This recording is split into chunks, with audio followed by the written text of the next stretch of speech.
Welcome back to the daily discussion.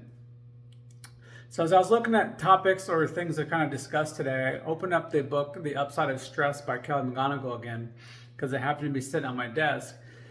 And I opened up to a quote that roughly says something to the effect of basically to be good at stress is not to avoid it, but understand how to use it to transform. So what I like about that quote is I've really done a lot of work to understand stress and how it works.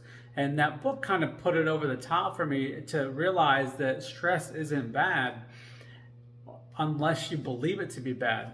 But if you don't, you can understand that that stress is there to help you grow and develop. So as I'm going through these methods and procedures to help rewire my brain, that's kind of the similar message that I'm trying to tell myself with in just different words.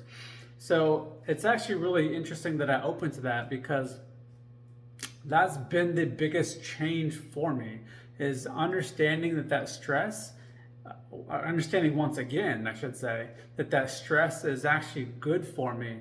And as long as I'm continuously looking at everything that's happening to me and understanding how, the best path to learn from it instead of being upset about it, then I can continue to use that stress and transform it and transmute it into a usable energy for me for the future. Now, what does that mean? Well, that means that every single time I come across somebody or something that would be perceived as negative or a negative interaction, yes, in the moment, sometimes you just, no matter what you do, you're going to get a little bit upset and you're going to have those moments or you kind of let it boil over.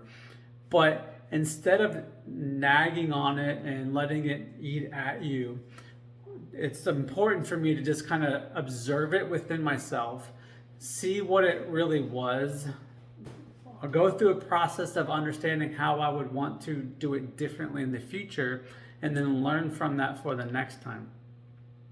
Now, by doing that, it means that I don't dwell on it and I'm able to move past things quicker. So when I do things that aren't the most optimal for the situation, as I go through this process for the next couple hours or day or whatever it is, then by the next 24 hours, I'm over it.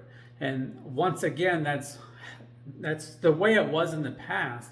And now that I'm getting back to that, I'm much more refreshed and energized on a regular basis because I'm no longer storing that pent up energy, negative energy. So I don't know, maybe that helps somebody else out there. And if you want to discuss some more, reach out.